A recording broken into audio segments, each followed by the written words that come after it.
Hello, everybody, and welcome back to the NLC. We're getting ready to go into our fourth and final game of the day. It's been a very quick day as we're running out with UniQ versus Domino. Now, it's been a bit of expectation around Domino, considering the season they had where they finished sixth during the spring.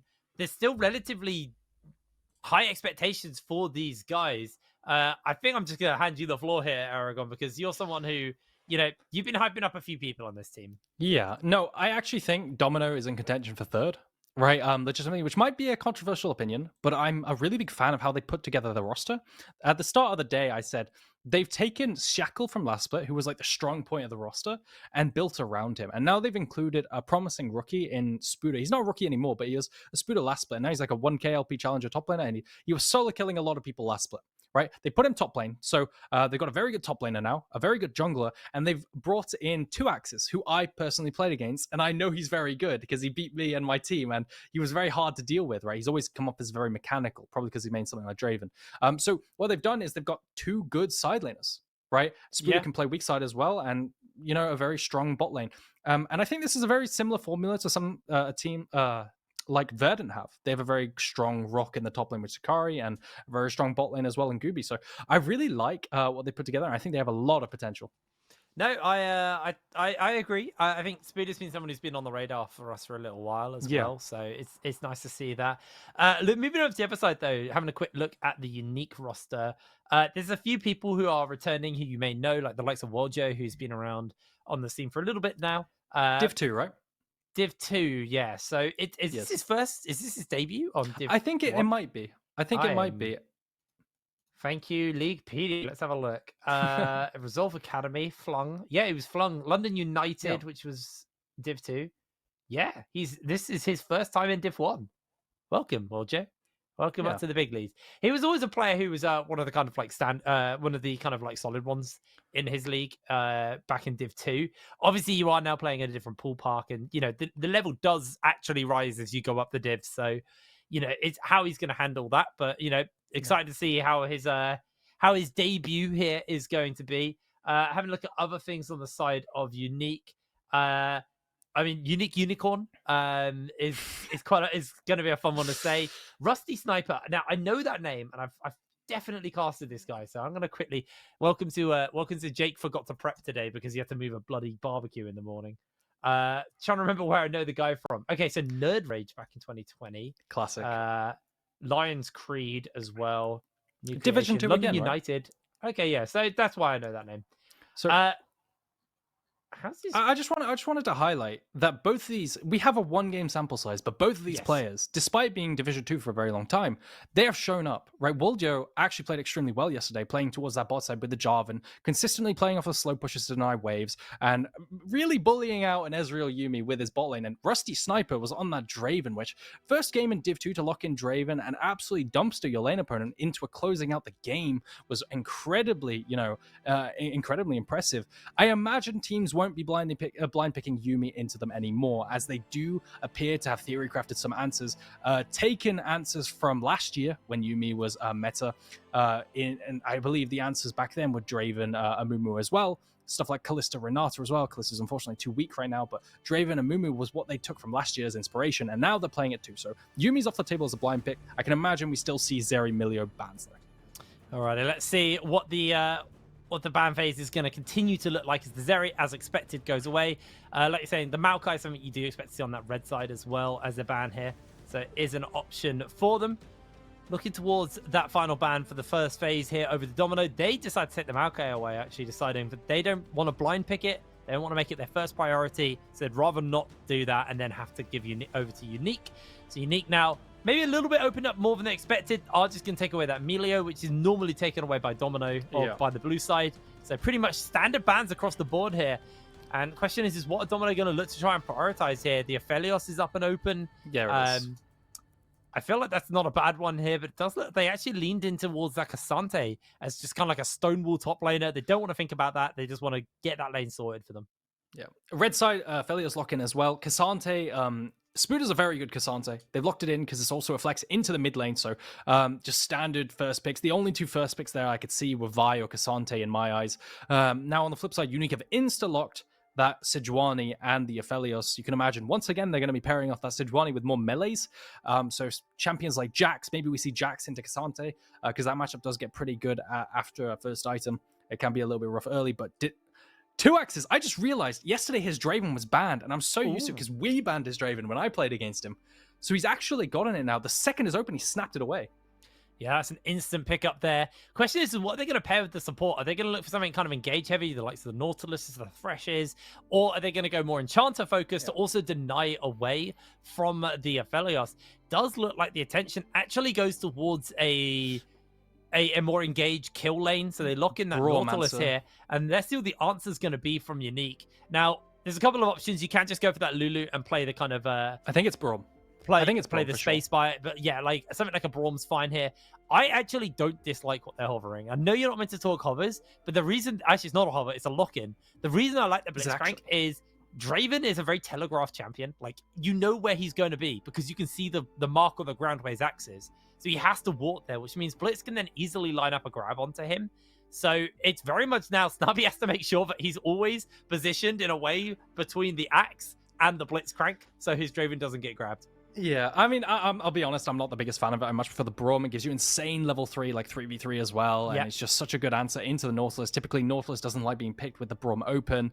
Not the biggest fan in the world of it, but it does look like we're going to get the Blitz into that. I imagine now for champion bans, you're going to pinch out Jungle Pool. UniQ's going to pinch out Jungle Pool. Maybe they ban away, I think, Vi could be an answer to get onto the Aphelios instantly. Flexes are being banned out as well. Jace is sometimes picked with the Sejuani. You do go melee form in that, so it's pretty decent. But Flexes, again, Gragas might be targeted too. That's also a very good R4 because it's also a melee pick for the Sejuani. But again, I think it's either a Vi or a Wukong ban for the side of UniQ. Let's see as they continue to go through those bans. Talked a lot about these junglers, and there it is. The Vi is going to be the ban away. So final ban for Domino. Now, it's probably Sylas. Yeah, probably. I mean, you can also just take it with a Scion if you're like scared about just having like a stone wall versus stone wall. But even then, I feel like Cassante's pretty comfortable there. Yeah, I think. Ooh. Oh, they go Cass. Okay, interesting. So denying that from Unicorn. I think Sylas here, synergy with the Sejuani, plus you steal away the Nautilus ult is pretty nice. On top of that, they banned out the Cassiopeia, which is one of Sylas's biggest counters. So I quite like it. Maybe they don't opt for it. Maybe he doesn't play Sylas. You know, he didn't have the best performance yesterday from memory. I think he got solo killed. So maybe he doesn't play. Yeah, okay, this is the same as... I think he might be a Victor main, you know? I haven't quite scouted Unicorn, but yesterday they also blind picked Victor and saved counterpick for top lane as well, I thought, from memory. So maybe they didn't counterpick top, but they definitely blind picked Victor. So very interesting. You can pair off control mages with Sejuani. I just like abusing the fact that she enables melees really well. Yeah, absolutely. Now, seeing what Domino are going to lock in as their last champion, I would love to see a Kiana, but I mean, just not going to happen. Lee Sin actually locked in for Shackle. That is a Shackle champion, if ever I've seen one. He does play a lot of that. So now looking towards their final pickup here for the mid lane. Just kind of running my brain through like mid laners that are open. Could just go for something like the Syndra if you just want to kind of play that wave clear duty. A lot of pick potential, but actually they lock in the Sylas. I like this because this now denies Ukko from taking that Sylas himself and playing it in that top lane as a potential matchup. I don't know why I said it like that, because I realized they want Sylas mid and they've got the Victor. Yeah. Having a brain fart, looking towards their final pickup, the Poppy. Yeah, and taking Poppy into the Cassante is actually a decent matchup, right? We saw yesterday Spuda was having a rough time as Cassante into Poppy. In the end, it was just Cassante getting forced out and recalled. Something I noticed during the fight was one of Poppy's biggest strengths is how small her hitbox is for a tank, right? It's still pretty big. She's actually pretty massive. But for a tank, she's very small, and that makes it easier to dodge all the Cassante Qs, right? Because she has a lot of move speed, and that's the way he trades in lane. So what we saw yesterday was just Poppy winning against Cassante, and I didn't think it would go that way. But still, the way the comps function, you lose Prio in the mid lane as Sylas into Victor, so I assume maybe Lee Sin could do something with some invading shenanigans since you have Prio in the bot lane, but maybe that won't be the case. I think this is going to be a pretty volatile game. This does look pretty scary. Top lane's going to be irrelevant. It's going to be about the mid lane 2v2 and the bot lane 2v2 and how they interact. Absolutely. Well, so I'm going to look over how this is all going to go. I'm very excited for this one. Again, I feel like other than the Draven, you haven't really got any like cheesy picks or like off meta picks. And Draven's not cheesy, especially on the likes of someone like 2X, obviously he is a Draven main and kind of gets it permaban versus them. Games like this though prove something. This is like a proving game. You need to prove that the Draven is scary enough to get permabanned versus you. Otherwise, suddenly the thing that like people would be wasting bans on you aren't actually going to be bannable anymore. So 2Xers need to pop off this game to prove to the whole league that, yeah, you only get 2 bans when you play us because you need to ban Draven. I will lock it in. Yeah, absolutely. That's definitely a thing. If he loses here, people will be like, oh, there are answers, you know, we can handle it. And then that way they don't get an advantage in draft, especially when draft is so important right now. But I'm really excited to get into game. I'm really curious. I want to OPGG, Unique Corn. If this is the legit strategy they want, maybe they just want to play front to back with a control mage and a hyper carry in the bot lane with that Velios. Something I want to highlight in game, if we see it, is something that people don't talk about very often with a Blitzcrank and what its uses can be. It can actually be used ever since like season 12 where they tried to turn Blitzcrank into a jungler. He actually got a lot of damage into his kit where he does damage, like percentage health damage to monsters, right? That includes dragons. And what you can do is you can cross map with Blitzcrank, similar to how you would cross map with an Aphelios onto a tower with the right guns. You can just sit Blitzcrank on the dragon with your AD carry, and you kind of one-shot the dragon because you do so much percentage health damage to the dragons with your W and your E. So I wonder if we'll see that. Using Blitzcrank as a cross mapper onto dragons, not commonly talked about, nor is it done very often. So really curious to see they take advantage of it. Well, we'll have to find out. We'll be getting into game. I'm curious I haven't asked you this yet, but like, who do you think won draft? It's a question I love to ask, and I don't think I've ever asked you this one, but like, who do you think won draft here? I was wondering if they could get a better answer in the mid lane. If they got a different answer in the mid lane outside of the Sylas and into the Victor, I think they would have won draft. Domino would have won draft. But overall, I think it's very close. I think it's actually very close and really hard to tell. But my vote would probably be Domino. Your vote's Domino. I know. Very slightly. I'm confident in Unique. You know, they've got this Draven. The Nautilus Draven, you can take over that lane. Obviously, it kind of comes down to how Domino position in that lane, where their jungler is. You know, if they start with a top-down clear towards bot side, then suddenly around that level 3, level 4 mark, there's going to be a jungler in the area, and suddenly you could be outnumbered, and it could get a bit spicy. It could get a little hairy for them. So I think that's kind of like what we got to keep our eyes on, especially in the early game, is just these jungle rotations, where they start, what their game plan is going forward, into these early few rotations around the map, because I think that would be the big difference maker. Like, realistically, I expect them both to kind of try and clear downwards, purely because you don't really want to be playing towards top. Like, it's a Poppy Cassante. There's just like 2 stone walls. No one's gonna have any kill pressure there without like mistakes being made or even forced. So I feel like you want to be playing towards a lane that is going to want to be snowballing, being that Draven. Yeah. Something to highlight is if Sylas does get ahead of the Victor, which it shouldn't early at the very least. If Sylas does get ahead of the Victor, then moving Sylas mid-jungle 2v2 into bot lane as well on dives, on slow pushes with that Draven Nautilus is going to be extremely potent. So it's on Unique Corn, that name, to really suppress the Sylas and make it so they cannot play into bot side. I think that's going to be incredibly pivotal to the game. It's the fact with Unique Corn that his name isn't the team name. He's actually Unique Corn, and then he's on Unique. So, like you're saying to me, it's Unique Corn. I love it. It's a mouthful. It's going to be a mouthful to say. Yeah. We need a team with Unique Corn, Liam Cole, Poopy, and I think there's probably some other funny names at the other roles. We need that. We need it. We really do for next split. Yeah. Well, I'm trying to think who we got. Honestly, there's not too many names that are funny. I guess Spooder's quite good. I like Spooder. I do like Spooder. One. It's a good name. Nilly, Garfield as well. Am I right? Is Nilly, he used to go by Nilly Nally? Or is that another player? Yes. So Nilly used to be Nilly Nally. So they could just reclaim their old name back, and then we got a top laner for our goofy name super team. It's purely supports. Supports, you take yourselves too seriously. Come on, come up with a stupid name. I know we got Poopy. I think Garfield is good. Garfield. Oh yeah, Poopy. Oh yeah. I think supports are pretty funny. I mean, it's like with Garfield, Liam Cole and Garfield. It sounds like a like an old, like early 19th century. Yeah, like early 19th century, like shipping company or like horse and carriage Liam company. Cole and Garfield. Garfield and Cole. Like it sounds like such a good like old timey like New England kind of East Coast America or like London 19th century shipping company. Absolutely see that. Giving you ideas. If League fails, McDonald's isn't the only option. You could open up a shipping company with your support and make your fortune that way. I've just had an update in my ear.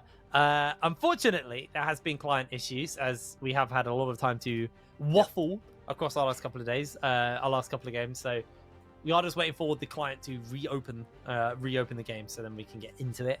I believe one of the players was experiencing some problems on that front and then they had to redo it. But that gives us more time to waffle, and I'm running out of waffle. I was saying to Aragon earlier, actually, while we were in a break. It's quite funny because he's got an homage to Archer in the background of your screen. For anyone who doesn't know, Archer, our old host of the NLC, was also a voice actor back in Portugal, and he did a Bakugo in the My Hero Academia Portuguese dub.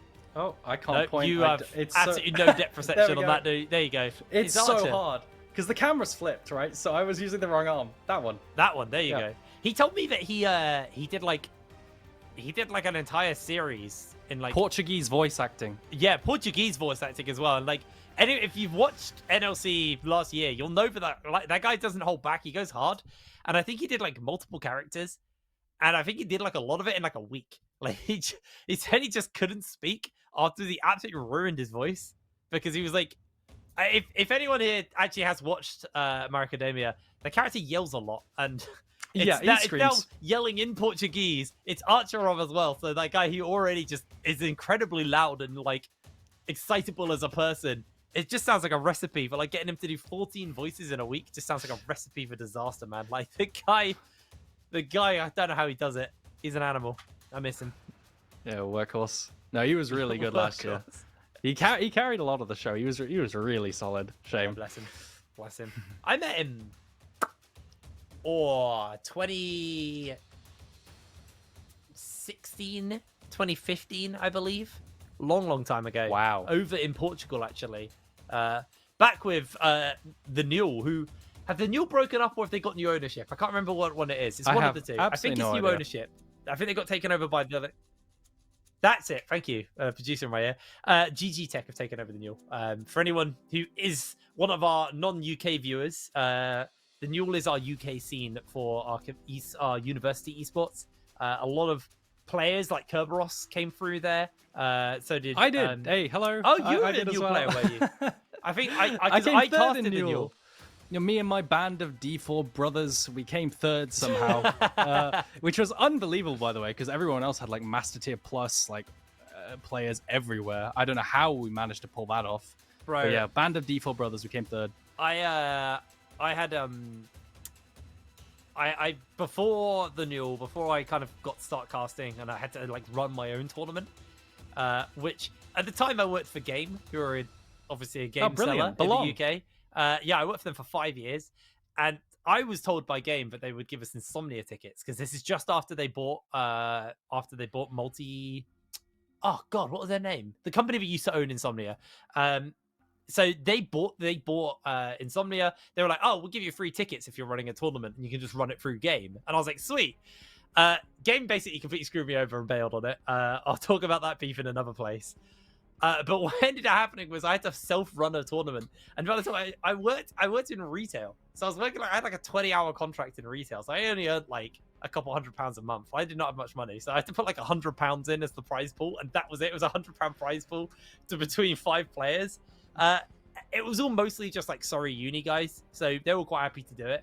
But I had a group of friends who entered the tournament, and they're all like silver. They were like, I think one of them might have been bronze at the time. We entered as well. Oh, not that tournament. Maybe not. Maybe not. It might have been really far back. I would have remembered if you were on that tournament. That was exclusively a Guildford area tournament. But I remember like all my friends were pretty trash, and there were a few other silver and kind of low platinum teams as well. But there were a few of the uni students who were actually quite good at the game. And what ended up happening was I kind of had to like fill roles because people would sign up with their mates, and there'd only be like 3 of them. So I'd have to find like a support or a top laner or something for them to kind of fill out the team.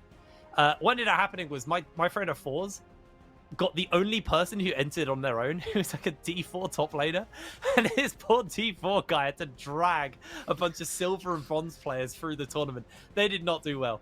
They did not do well at all, bless them. But I felt so sorry for this poor guy. Yeah, whoever you were, I can't remember your name, funnily enough. It was a long, long time ago. It would have been like 2014. I'm sorry. I'm sorry if I entered you in that tournament and forced you to play with a bunch of bad players. With your band LeBlanc. I was casting it. I wasn't playing. Of course. So I set it up to cast, and it was my friends who were entering the tournament. Nah, if I played LeBlanc, we would have won. I was not a LeBlanc man at that point. Confidence. The absolute confidence. I think I was probably bronze 5 at that point. I started bronze 5. I was placed initially in bronze 1, and I dropped to bronze 5. Oh my word. I was incredibly bad at the game. I played through every elo. How do you get better? That's like how did you get, like, as a question, is someone's just been perma-stuck gold their entire life? Like, how do you get better? What did you do? I have no idea. I played Rengar top. I was a complete degenerate. I played Rengar top to diamond, and it just completely carried me. I got to diamond. I was completely clueless. I didn't know what I was doing. I stopped being able to just kill people level 2, and I stopped climbing. And then I got hard stuck D4 for about 5 seasons. For 5 seasons, I was diamond because I played Rengar to it. Man, I don't know, dude. I feel like this might explain a lot about your esports career. You basically just got elo inflated into a high elo. Yeah. Is that what happened? With Rengar top. It was beautiful. Hey, oh, we're in game. We're in game. Wait, it's level 3. They're level 3. What's happened? Okay, nothing's happened. At 14 CS to 21, lanes are going as expected. Even top. Mid lane is slightly losing as expected because its Victor is a massive lane bully and Silas is melee. Unless we see some mid lane action, Silas won't be able to have any agency. Bot lane is fairly even CS with the push for Draven, as we said. It's pretty much automatic prior in that lane unless a dream hook lands, but even then you lose. Looks like jungler's path down to bot side with Sejuani looking for something whilst Lee Sin full cleared and is now targeting the Krugs. Shackle making plays down to bot side like we expected. Everything going about as normal. Little recap from level 1. Thank you for that, Aragon. And I'm also glad that nothing deviated from the plan. There was no like coin flip invade at level 1 or anything like that. NLC Plex. Nobody believes his opponent doesn't enjoy the game, then he has to succeed. Wait, if then he has succeeded. Oh, same, homie. Same. Like, make them miserable. I will play the most, like, degenerate stuff with my... Oh! Snubby! There's no way that interaction happened. Poopy's not having fun. He's winning. Oh, that is so tragic. That is a bonk. I've never seen that. I haven't seen it that far. Actually, no, I tell a lie. When I've seen a Nautilus hook a wall after getting Poppy ulted, and then mid-Poppy flying away, he hooks back down, right? I think a lot of people have seen that one. I've actually never seen that one. The infinite hook. Yeah. No, it's really beautiful, though. Really nice cancel. The confidence to know he can block the hook for 2 axes and then hook back down. You know, entire little micro interaction. Probably not impressive to a lot of pro players, but still, for us it is good. Especially we don't play support. Oh, nice trade. Silas is healthy. That was a lot of healing. I mean, lovely trade out by UniQ on the way out. Unfortunately for UniQ, though, he is pretty much out of mana at this point. So does have that teleport, but isn't looking to reset quite yet. Clover hits level 6, which is scary for UniQ because now suddenly the Chaos Storm can get used on him. Interesting thing about, obviously, the mid lane, and something we haven't really talked about, were the changes to the mid line items. Are we playing on that patch before I finish this point? We are, Lost Chapter. Okay, yeah, of course, because people are building Stormrazor first. Of course, we're on the new patch. The big thing is the Lost Chapter, way cheaper. I've seen a few different kind of theories on laning for certain champions to actually turn the lane around, but like being able to buy Lost Chapters this much earlier than like before is so nice for these teams, for these mid laners, for these mages. You can kind of just stay in the wave. Like at this point, we saw UniQ a minute ago. He was in danger purely because he was out of mana. Now he's just got basically infinite mana. The earlier you buy a Lost Chapter, the more value you get out of it. Yeah, Lost Chapter is a pretty silly item, right? I also want to highlight top lane. UniQ 2000 is really kind of struggling. And yesterday, he was getting a lot of hype because he managed to solo kill. But honestly, I don't think the way he solo killed was very replicable. He managed to kill a Gwen as Ornn, and I think he's going to die here. Spooner! Spooner just finds the solo kill and first blood. This is the hype we're talking about, right? Massive CS lead 1 versus 1. And honestly, I feel like this is self-inflicted, like, missing CS, because Poppy is actually inherently pretty hard to farm with. But still, massive CS lead for Spuda, managed to find the proactive level 6 and secure a kill. Really nice stuff. UniQ isn't even going to TP. He's going to be down so much XP. I really think he should have TP'd there, because holding onto your TP, yes, you get it earlier on, but you need to be able to match this, because Hunter, yes, you won't miss that much farm, but it still matters. And this Cassante, I can imagine Spuda's going to 1v9 from here. I actually think his TP was on cooldown. I think it's about to come off. Oh, is it? Oh, the observer thing. I can't really tell. It's really hard to tell, actually. That might just be the coloration on the top. Okay, no, yeah, it does look like, yeah. I can't tell. I actually can't tell. No, at a glance, I think you're right. I think you're right. I miss saw. But still, yeah, if no TP, then that's even more brutal, right? He didn't even have a choice. And now Spuda, using the lane bullying from Cassante to his advantage, finding all the CS in the tower, he's managed to accumulate a 30 CS lead in isolated 1v1. And like we said, really hyped up as a rookie. Very lane dominant in a lot of lanes last splits, would find solo kills. I think he had like 15 solo kills in the split. And it's just really impressive, right? And he's continuing at this split. Yeah, absolutely. I mean, he's been someone who's been kind of slowly but surely stepping up to the mantle as a regional top laner who people should take seriously. I'm excited to see how he fares like the likes of Shikari, where Shikari is just that kind of brick wall.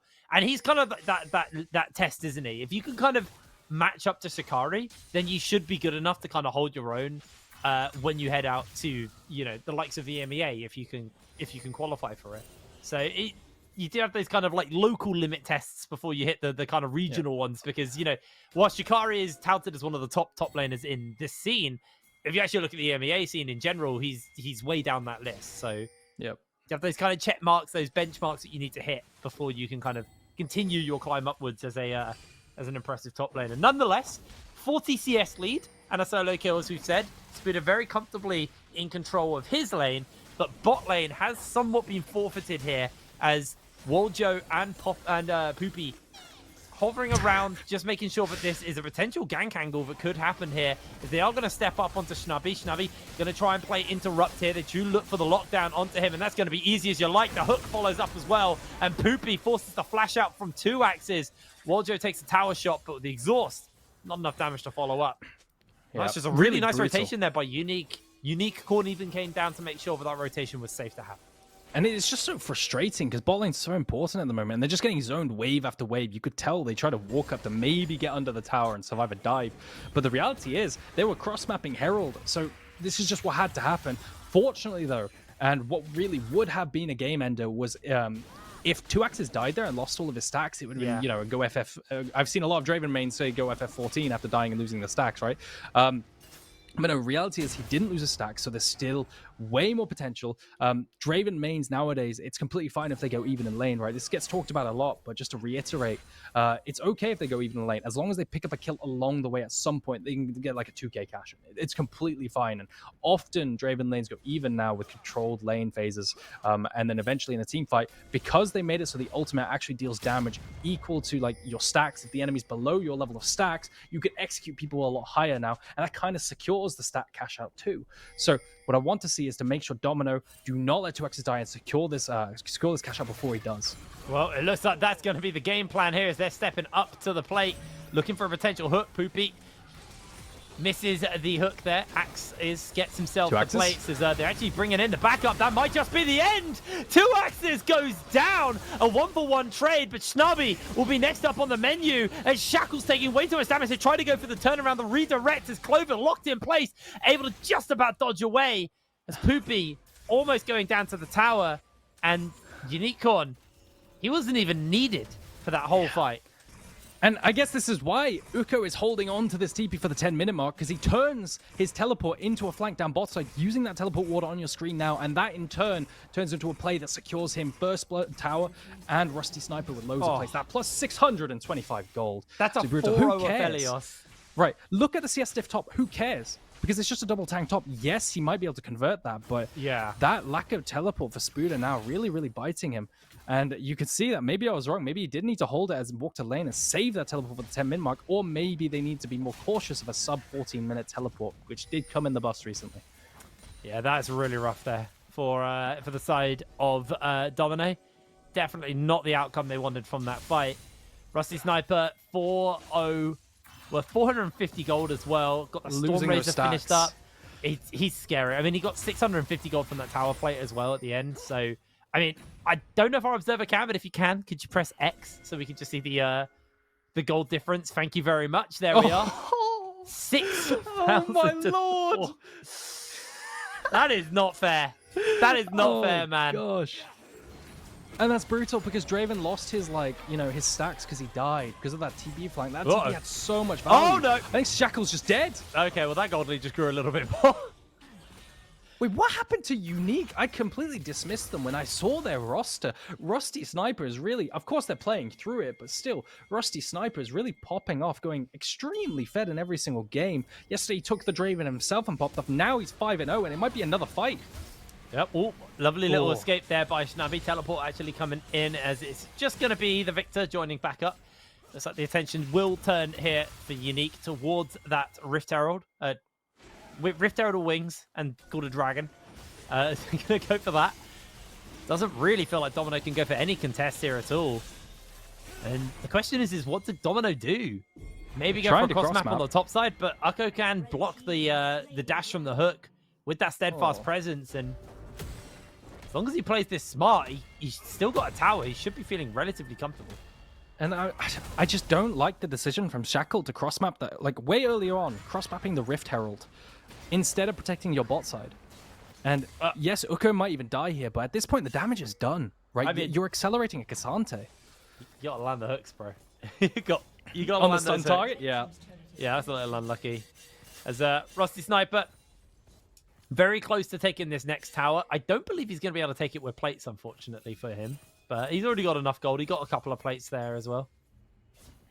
You know, I think he might. T-Axis can't walk up here, and he doesn't have any backup, so yeah, it's... Oh, they're respecting. Look at the teleport behind, the flank, onto the ward by the blue buff. Cassante is there. Ooh, Rusty Sniper trying to position perfectly here. He's got himself the kill guns. Caught by the hook, caught by the CC. Shut down for 2 axes off the back of that one. The lockdown onto Spooder as Woljo falls apart as well. 2 members fall as UniQ getting collapsed on in brutal fashion. May just lose their tower for this. And we're seeing the effect of the mismatched teleports come shining through with the top lane. I think the hooks landed. Poopy might be dead. On. The lockdown, the Chaos Storm's pretty big. Shnabi does go down as Poopy does fall. Shackle's low. Clover now trying to see if he can get the damage into UniQ. He's about to get his combo back up as well. As in comes Ukko on that flank, looking for some revenge for a rough laning phase. Unable to make that in time. But UniQ, they lose a couple of players, but they will be able to answer back with a mid lane turret. The Swirling Death wasn't quite enough to clear out the wave. And UniQ take the mid tower. Really, really interesting set of events. I think they bit off a little bit more than they could chew there, Domino. But really nice teleport flank from Spooder, managing to finally convert his lead from a self-isolated 1 versus 1 lead, and plus turrets and being played for, to finally being able to turn it into a teamfight flank and getting that shutdown for 2 axes. That was crucial because you just know this game looked really doomed in their eyes until they managed to get some gold in the 2 axes because he was essentially useless.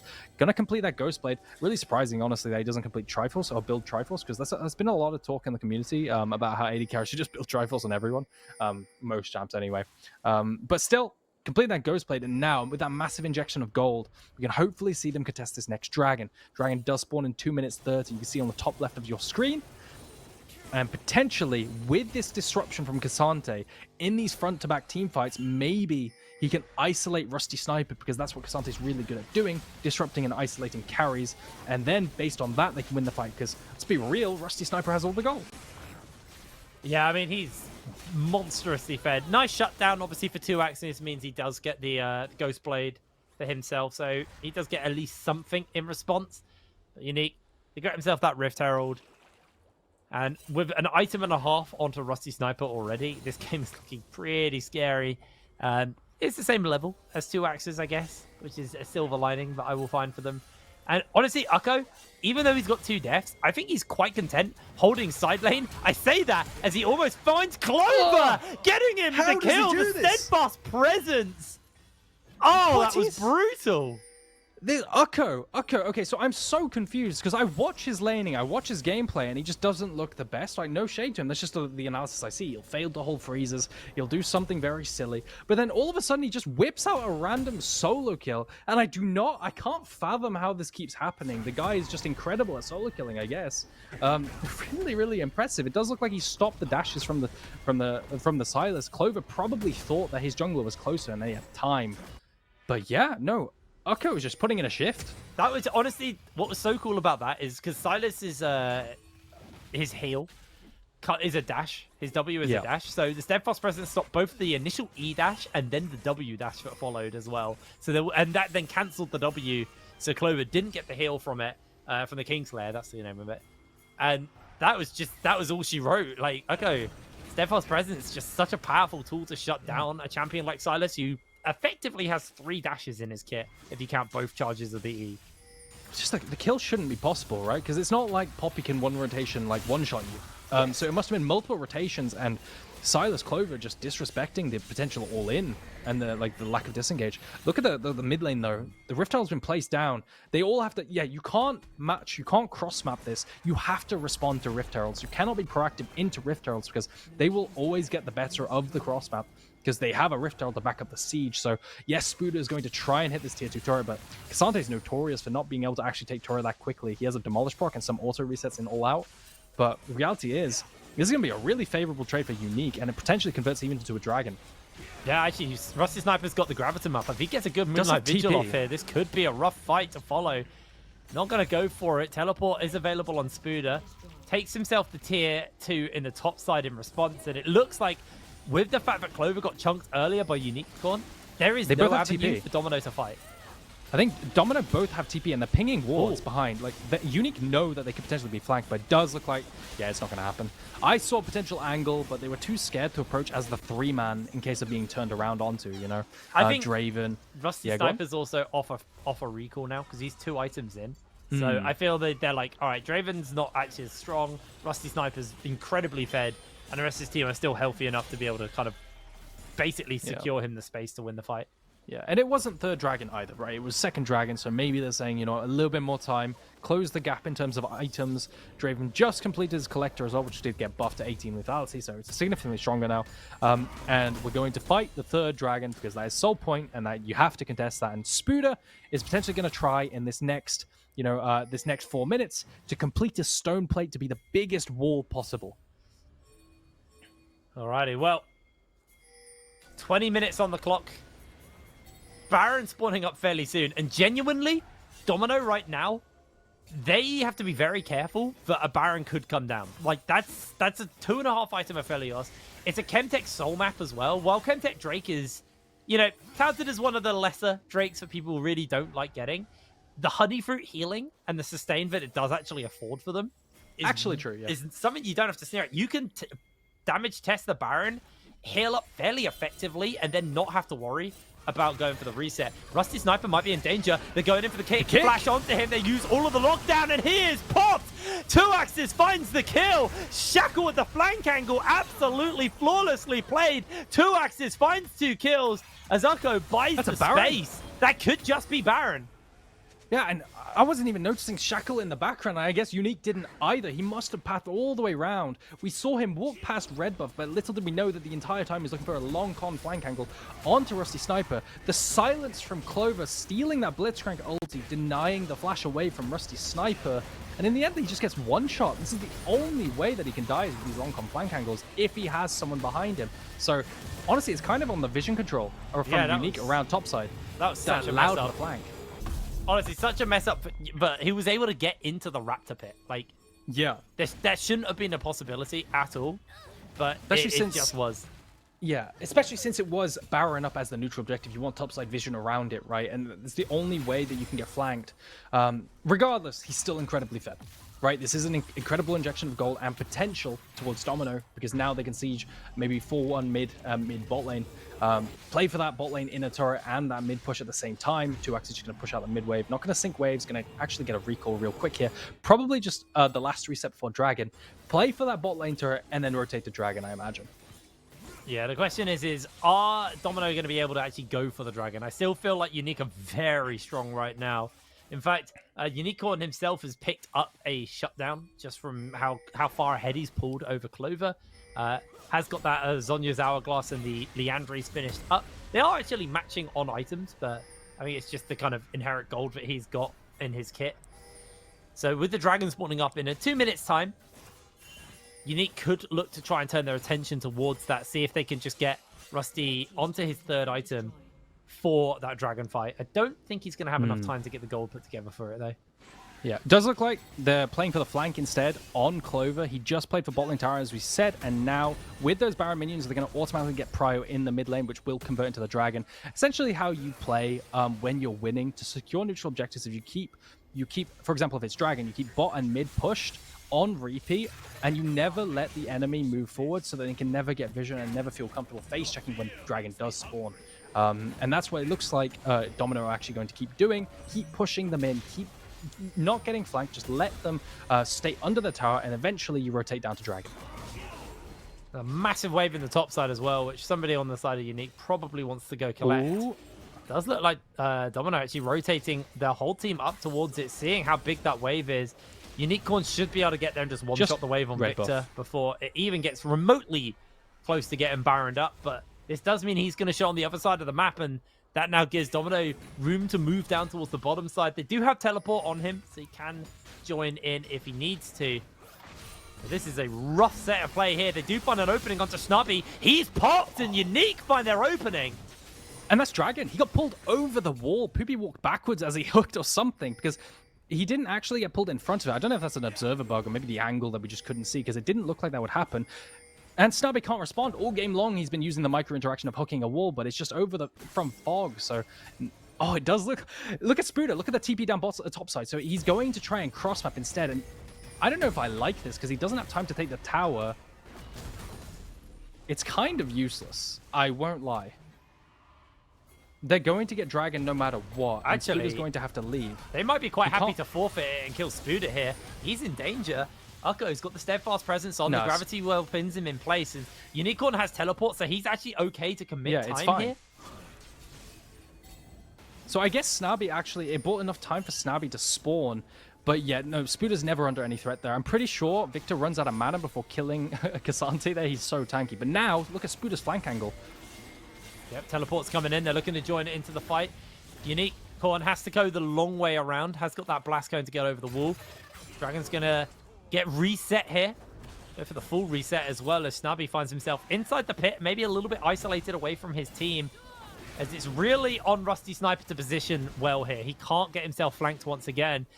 Ultimate on to Clover is that silence from the Blitzcrank as well, so another opportunity potentially to deny Sniper. He's got himself the flash, he's got himself the cleanse. Poopy gets himself hooked over the wall, has to pop that stopwatch immediately. Gravity well goes down, the fight's going to get broken up. Clover's able to dodge away for the moment. Rusty Sniper throws down the Moonlight Vigil, doesn't actually connect onto anybody for the moment, but he's getting jumped onto. Got the ghost pop, they're all going to peel backwards to make sure Sniper's able to stay alive. Dodging away on the hooks, dodging away on all the damage, but that's a double kill for the Lee Sin. That's the tidy up for Domino. Ukko, the only one standing, and he has no opportunity to get away.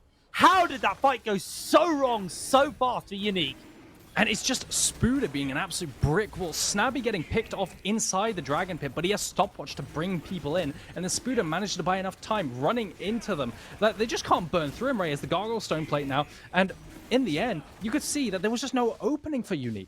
Because what would happen, a little micro interaction, Spooder was just standing in front of his carries, ready to immune CC in case Poopy ever casted his hook. So in the end, Poopy just could never hook. And when that happens, you don't have a support, right? You're playing 4v5 essentially. And yeah, just well played for Spooder, having the mental awareness to just stand in front of his carries and be ready on that hook, because he's the only one that can tank it.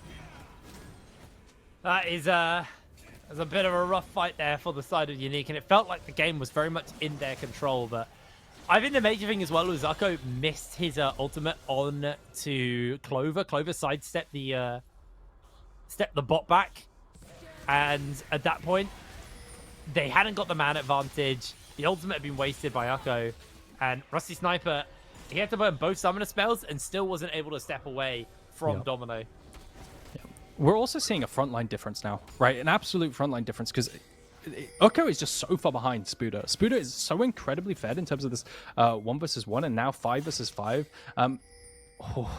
I don't think that ever lands, right? Because he can always W to immune CC, but I imagine what we're going to see now is playing for the bot and mid lane tier 2 turrets. But still, if Baron is next, I think they could also play for the turn on the Baron.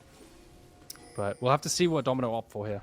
Honestly, I think regardless, 2Axis has proven his point. Like, he lost lane. Yeah. And he's now 4-2. Like, this guy is scary strong. The lethality build as well. Something we have had a bit of a rise on since the changes to the items. He's scary. That's a scary Draven. Yeah. The problem I have with that statement is that I don't know if he did this and it was this replicable, you know? I'm worried that the fact that he fell behind and he lost all his stacks early is something that could happen consistently if you play towards him. Yeah, and definitely. The way he came back in the game was his top laner is just demolishing and managed to find his TP flank to get him a shutdown. I don't think that's very replicable, and I think you need to be able to play around getting stacks better. Nice reaction there. Oh, they're coming in. Rusty Sniper's got himself caught out by the knock-up from the lockdown. Whirling Death comes through, does a fair amount of damage. They force the teleport out, and that is going to be enough for the side of UniQ to step away. Clover teleporting in, see if he can get into that fight after UniQ had kind of run away. It was a little bit of a mess there, but UniQ, with that, maybe feeling comfortable to step up with the Whirling Death and the Depth Charge burn. And the fact that it is the Chemtech Soul, they're basically back to full HP at this point. There's a good hook, may make the difference. That's the good hook. Not going to be onto the right target. Instant ward hop over the wall. Yeah, and this is exactly what we're seeing. This is why K'Sante is such a good frontline at the moment, and why he's so pick ban is because he has the unique ability, and we highlighted in this tab select, to be able to isolate the frontline from the backline, right? He knocks away the enemy frontline away from Rusty Sniper and separates the two of them. That forces the fight, and everyone just has to retreat. Domino being routed into the river. Don't think a fight's going to happen. Look, there's a massive way down bot side. You can see they're pinging it, and it has to be answered. UniQ know that, and you can see top side is also the same. So I imagine we're just going to get a stalemate and two teams recalling. I mean, unless they go for the... They have a very quick Baron. They've got the Jack This could be a on Baron Sniper. white gun. Oh, Poopy, if he can find himself an opening. The problem is the vision is just not in UniQ's control. They do not have any vision on the pit, so I think it's way too risky. They're going to step away. Yeah. Yeah, but he ran out of white gun as well. They're waiting for a potential face check because they can see that Clover is bot side with TP granted, but the fight would be over by the time he TP'd, right? So a hook here or something. They're just going to walk forward and opt for mid priority instead. We're just seeing a dance, right? And it's just not ending. Important to note is that they've run out of wards. Support really needs to recall at some point to get some more wards, and I think that's what they're going to opt to do now. Yeah, I think this is going to be the time for the side of UniQ to back off after this. It was a very tense couple of moments there where I thought maybe someone's going to coin flip on the Baron, but they do both decide not going to be the best course of action. Void Staff now finished up onto UniQ as well. Zeal finished up onto Rusty Sniper, so just adding a little bit more to his damage portfolio, as it does look like UniQ should be able to one-shot the wave and make sure that tower stands for a little longer. Yeah, it does look like it's going to be a dance, right? So it's third Dragon. It looks like you could see pings coming down on Dragon and Baron. So it might be a dance of, oh, you go for third Dragon, we go for Baron, right? And we decide the game's going to end before fourth Dragon even comes. So you can see that Domino opting for the Baron side of things and threatening that rush. Dragon might not even get taken here. It might be a big all-out bloodbath in the mid lane. Let's see if it's Schnabby trying to see if he can come forward. Poopy trying to line up that shot. If they can take out that ward, they'll have a little bit more comfortability to kind of fish for those hooks over the wall. Finally able to take that down. They have started. They haven't really got the best guns on Rusty Sniper, but they're feeling comfortable to at least try and use it as a bait opportunity. Spuda needs to walk in. Teleport's coming out. They get themselves a hook onto Snubby. Rusty Sniper needs to avoid getting himself isolated by either Spuda or Snubby. Flank coming in, though. And look at they are Shackle. just grouping around. Shackle with that flank. Can he find the kit again? Onto the right target. He misses onto Rusty Sniper, who's stunned, who's knocked away. Flashburn, got the ghost on. He's trying to get some damage off. Able to finish up Snubby. They trade out 2 for 2 so far as he holds his life for just a little bit longer. Spuda's able to finish him up. Spuda takes another double kill for him. And there's only one left for UniQ. Domino with another dominating team fight. And it's because of Shackle on the flank yet again. Yeah, with these beautiful Lee Sin flanks. Unfortunately, he doesn't kick the right target. If he kicked Rusty Sniper there, that was probably the game, right? Because the instant he dies, there's just no more AoE because he had Blue Gun. And now I don't think the game is going to end, although it might. They might be able to just ignore Waldo. He's level 13, but decide, you know what, guys? We're going to opt for the safer route. We're going to go for this Chemtech stop. We're going to recall, get some tempo back on the map, secure that Dragon Vision, and just play it out standardly. This game is way too close. I do feel like this game has come down to the major difference is UniQ's ability to set up control. They are not willing to break from their death ball at any point. They are hoping that Poopy just gets a random snap opportunity to land a hook on a key target, and the 5 of them can just burst out whoever they hook. And the cost of that is they don't have vision control. They don't really know where anyone is. And 2 times in a row now, Shackle has had an amazing flank. And like you said, didn't kick the right target, but he still got the knock-up part of the kick onto Rusty Sniper. Then it gave space for Spooder to pop that ultimate and isolate Rusty Sniper, who this time doesn't have the ghost, doesn't have the teleport. They're actually looking to try and see if they can do this Baron, but Sniper's not got the right guns. This is going to be quite slow. Pop coming in from the ultimate's going to separate away. Spooder trying to charge in. Baron's been secured. They actually didn't even have to go for the smite for it. It's Clover 7 coming in on the flank, trying to finish up onto that tank in time. Spooder launches onto the back line. Clover's on a killing spree. Down goes Rusty Sniper. The carries are dead. The opportunities are fading as UniQ are getting teleported into the base. They only have Woljo once again. It's an absolute fumble of a fight. And somehow, Woljo has to hold versus all of the team for 20 seconds. I don't think he's got enough fuel in the tank. He's got the Baron minions to try and help clear through for the moment. He's doing an okay job. Gets a lot of damage off on the Spooder, but there's the lockdown. There's the follow-up, and down he goes. Ace secured. Game should be quick to end as well off the back of that. Although they don't have a minion wave quite yet, and Sniper's up in 7 seconds. Maybe he can come in. Maybe he can save the day, but I don't think that's going to be possible. Down goes the tower. Sniper's got the flamer. Goes out for the Infernum. Misses the shot. 1 shot, 2 shot. Can he finish up Clover? The Zonyas will be enough. Sniper can't save the day. Down goes UniQ. And Spooder is just showing top lane does matter. The man was so tanky at the Baron. He just runs into them and does not die. And then even after all of that, he presses ult and one-shots Rusty Sniper. Absolute MVP candidate for me. I think he played phenomenally. 50 CS lead in lane into guaranteed win. Yeah, I think that's kind of the name of the game here, right? That strong performance from Spooder in the top lane. And while Uka was able to find some of those solo kills onto Clover in the bot lane once upon a time, that ended up not really having that big of an impact, right, Hibrain? No, I mean, that game, welcome to League of Legends, by the way. That is bot lane is the only lane that really matters. But I just felt like Domino had a really good read on Rusty Sniper being a real problem. And time again, Spooder was able to isolate him, or it was either Spooder or it was, Shackle. It's like those two and on the flanks, just phenomenal stuff. I'm willing to put Shackle as my MVP. Yeah, I see it. Purely because that initial like moment that got them back in the game was that flash kick over from the Raptor wall. And then later on, sure, it wasn't the best kick, but it still bought time for Spooder to position and get the kill. Aragon, do you agree? That's my vote. It's so I wish we could have 2 MVPs.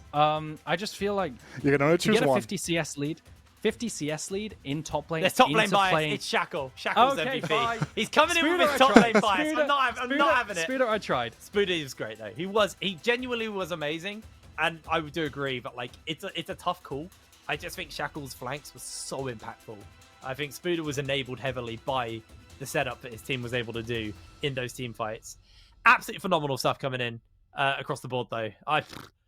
Good game. Good last 2 games. We had some pretty disappointing game 1 and 2.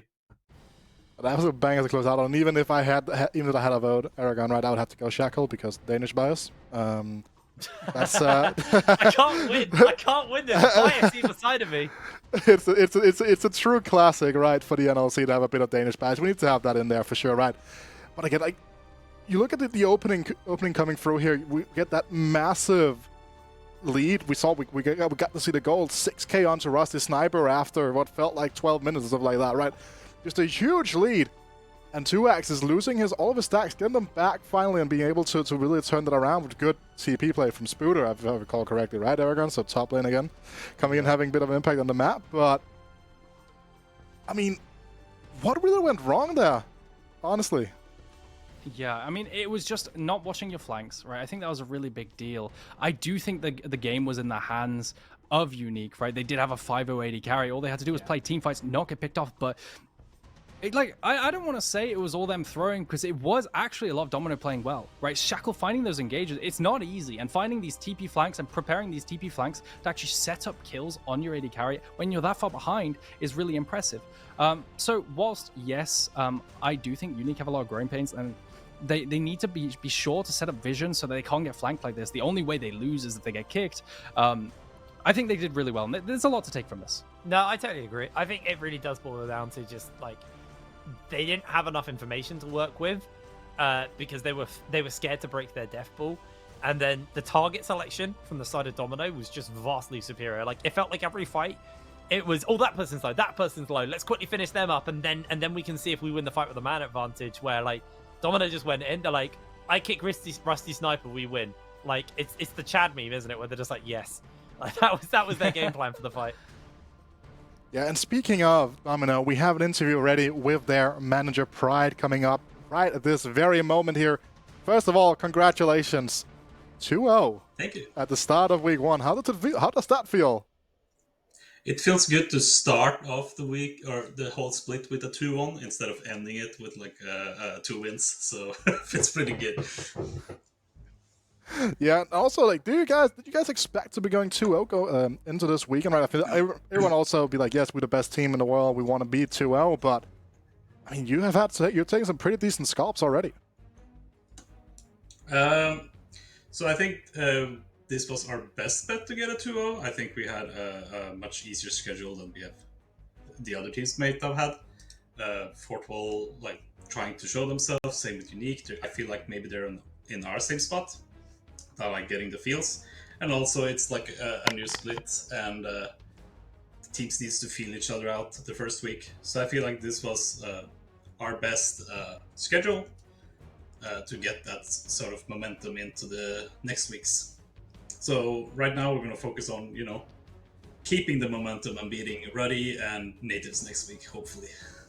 That's a pretty tough week coming up next week, but I want to talk to you a little bit about, like, what was the team building process like, putting together this roster, right? Because you brought in Spooter, you brought in Clover 7 as well, like some of these more interesting names on the block. We just gone back to Division 2 roots now. We brought back Spooter, who were with us in Division 2. 2X is also we're in Division 2. Snobby as well. And then we kept Chacal because he did so well on our last split when he came in and kind of saved the team environment as well. And Clover 7 has just been showing himself really good in tryouts. So. And he's also showing himself here on stage, so it's really good. But the team building process, where we gave everyone a shot to, that wanted to at least to stay in the team, and they proved themselves. And we found like a team that worked out very well. So we're happy to have Spooter back. We're happy to keep Chacal and Snobby. 2X has also been part of the org for a long time as a substitute, and now he proved himself again to just take over. And then Lee we found, or Clover 7. Awesome. Any final things, any final shout outs you want to make before I let you go to celebrate this fantastic start to the NLC? Well, shout outs to Pride Month. That's why we were winning, right? Because I'm Pride and it's Pride Month. So yeah. That's a bad joke. Indeed. But shout outs to Coach. Yeah, shout outs to Coach and everyone who's working behind the scenes to make this possible. And we have to keep working harder, of course. Awesome. Thank you so much. Yet again, congratulations on a great start to the NLC. We'll be jumping right into our next interview here with the top laner coming through here from UniQ. That is going to be Uko. Am I saying that correctly? Is it Uko? Are you doing the Finnish double K? Hello. Hello. Awesome. Not the into the day, into the week one you guys were hoping for. Can you kind of put a couple of words on that game? Well, bot lane destroyed, as always. They are always cooking really well. sadly, Spooder got little hard to kill, and then they just sacrificed everyone to get our only, not the only carry, but our biggest carry on the games, and it was a little hard to track where they are coming from. There were some good flank TPs, and it went little south and couldn't track them up. Awesome. I have a question coming through from our lovely caller-caster, Aragon, here. So he has a bit of a question, right? Because how do you keep finding these solo kills, right? Because sometimes you will not have the best time in lane, and all of a sudden there's a random solo kill on the opposite side of the map. Yeah, you try to push little here and little there. You look like what is the opponent doing, and if he ints, then you just kill. It's simple and it works sometimes, but sadly it went to the opponent's way as well on the top side. It happens sometimes. So he doesn't just I think I lost go with connection for a little while there. No, you came through quite fine. If on our end there was absolutely no issues. So what your sense is saying is that just go with the flow, push out your lane a little bit, and sometimes the opponent will make a mistake and step into your poppy, right? And that's a solo kill coming through. Anything else? Like, are you looking forward to stepping into the NLC First Division? Right, you've had a mixed start to the season so far, but 1-1, not too bad, right? Yeah, it's not bad. I think we can cook with this team a little more time and little more in sync together, and I think we can cook anyone on a good day, and on a bad day it will go the other way. But we'll see. That is just the nature of competition. Yet again, thank you so much for providing us with this interview, Ukko. I will let you go to work on prepping for the next week already. To the Finnish viewers. I don't know, guys. Is cooking the verb of the week? Or is it like the word of the year? I don't know. Is it? At the very least, it was the word of the day with the overcooked drafts, like in game 1. I definitely think there was definitely some cooking today. Yeah, I mean, I'm going to be doing it in a bit as well. God damn, I'm hungry. No, it's we had some definitely overcooked drafts where, like, I mean, the first two, especially the first one. I mean, I don't know. The game one. Ruddy, you're not a master, you. Bro, there's someone in their tap water, man. Like, that's not okay. Don't do that again, Ruddy, please. I think with the Natives Nord game, it was just like, there was a very clear plan for like how to use that Yasuo comp, but it just felt like Natives had a really solid answer to that Yasuo comp in their own form of cheese, and it felt like that comp which Nord had in any other scenario, they probably had a very clear plan of like how to play that, but suddenly they're like, wait, Seraphine bot lane, they got a Yone mid, like they just got super caught off by that. But the last two games more standard. I know we had a Draven, but like Draven's still an AD carry. It's two axes like champion, so like I wouldn't say that was cheese or anything that would catch anybody off guard. I think it was a bit of a mistake to let it through because damn, Unique paid the price for that Draven, man. Like they might not have in lane, but later that came back to bite him. Is that something that the teams that are going to be going up against Domino in the coming weeks will have to reapply that Draven ban every single game, Aragon? Do you think that's something that can be addressed in the draft phase otherwise? I think they showed it has weaknesses, right? I think falling behind and losing your stacks like that early, especially that 10-minute TP flank, was pretty criminal. And if you're not reliably cashing out your Draven stacks, that's a pretty big issue, which might make teams say, you know what, we can deal with this. If we give us some attention early, you know, save our TB for it down bot side, give some jungle attention as well, we might let it go through and deal with it some ways that we've seen the other teams do. So maybe, especially as the team gels, then we'll see 2Axis execute the Draven a bit better with his team. It wasn't really 2Axis' fault. It's more of a team thing, especially cashing out. But if the team gets better, maybe we'll see that. Absolutely. Also, guys, any final thoughts from you on our match of the day here, Hibring, that you want to get out and share with our lovely viewers?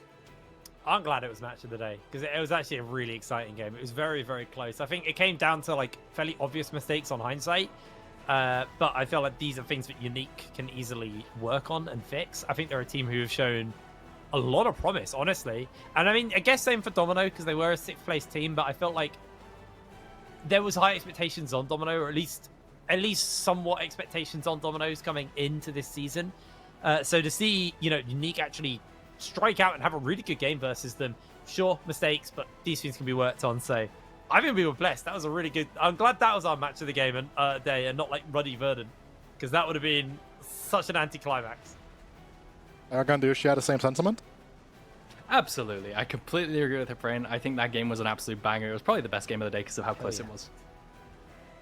Awesome. And with that, guys, let's take a look at how the day overall actually went. Right. So as we've been talking about, we started off with some pretty one-sided games here to open up the day here. Verdant taking down Ruddy Esports. Nord facing another loss to Natives, now 0-2 on the opening week.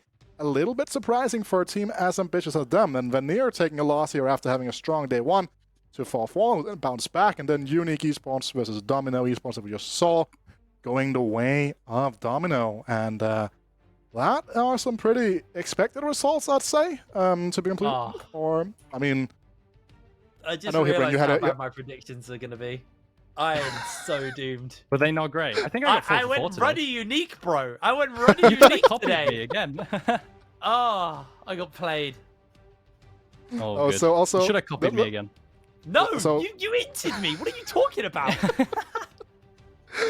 I like how Hiprain is annoyed about the fact that Aragon's picks were bad yesterday. So instead of doing his own homework, he's like, I'm mad at the person's homework that I stole.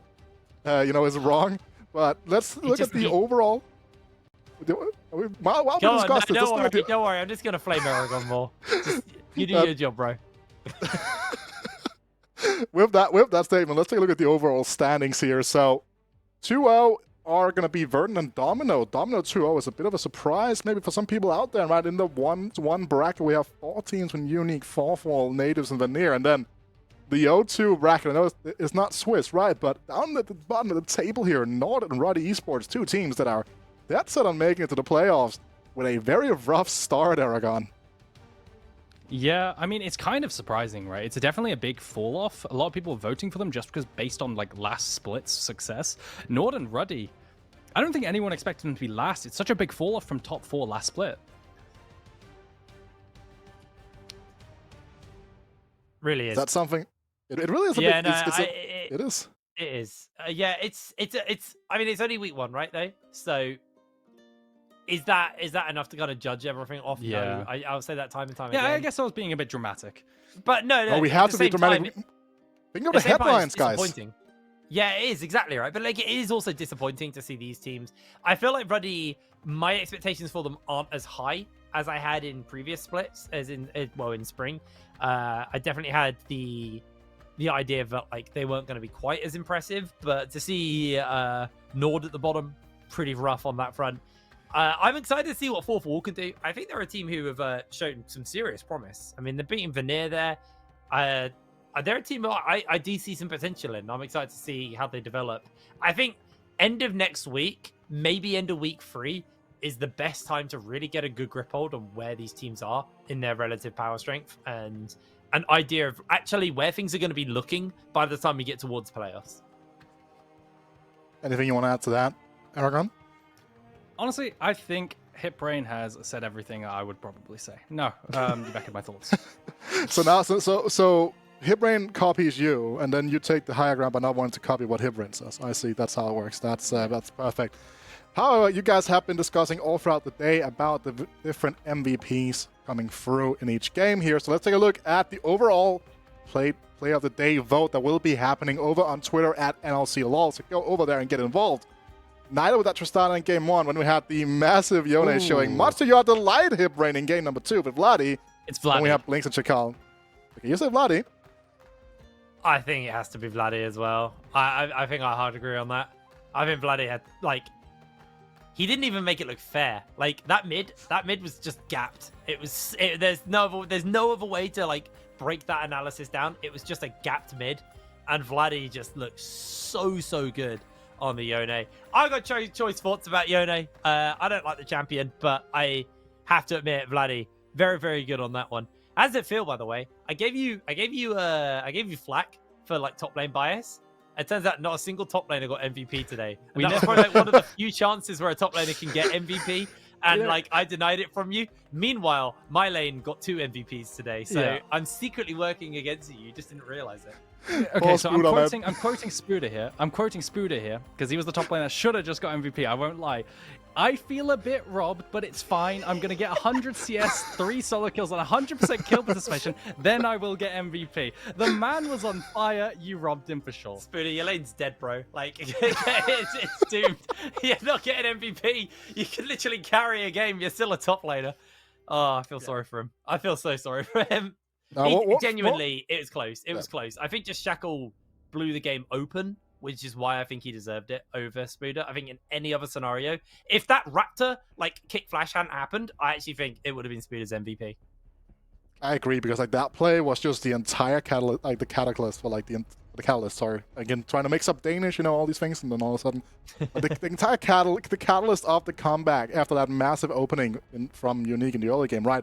Was that Raptor play coming through. Absolutely correct play coming out of Shaquille. And that's the reason why he was called Brandvarm Shaquille back in the day. You know, he's on fire in that game for sure. So, Aragon, before we close out here for the day, do you have any closing notes that you'd like to share with the people? No, I think we've got a banger of a league coming up. Like, we have so many teams where you're not really sure how good they will be, but you have loads of teams where, you know, the potential is there to maybe even contest the top teams because they've shown vulnerabilities, at least when they played against each other. I definitely think we have a bit of a David versus Goliath where we have the top 2 teams, and then it's the battle of the 3rd to 8th, and no one knows what's going on there. Like, the teams are so evenly matched there. I think that's the dynamic that's incredibly interesting. And how about you, Hibbrain? Anything about this opening week in general that has really stood out to you so far? Yeah, stop picking like stupid champs and then playing it really badly. I'm gonna honestly keep on this. I like unique picks. I like them played well, but I think there's a difference when you see the likes of the Draven we saw in that game 4, not particularly meta, played very well. I think Master Yi with a Gwen and an Aphelios, not particularly the smartest idea. I want to see teams find these interesting drafts and actually recognize their win conditions and how to play it. I think Natives is also a really good example of picking like an off-meta draft and playing it very well. So that's going to be my closing thoughts on it. Fix your goddamn drafts. Okay, those are the tough words of love coming out of Hibbrain here, as we are going to be closing out week number 1 of the NLC 2023 summer season. My name has been Weird. I've been joined by Hibbrain and Aragon today. Thank you so much for watching, and keep in mind we'll be back again on Tuesday, same time as always.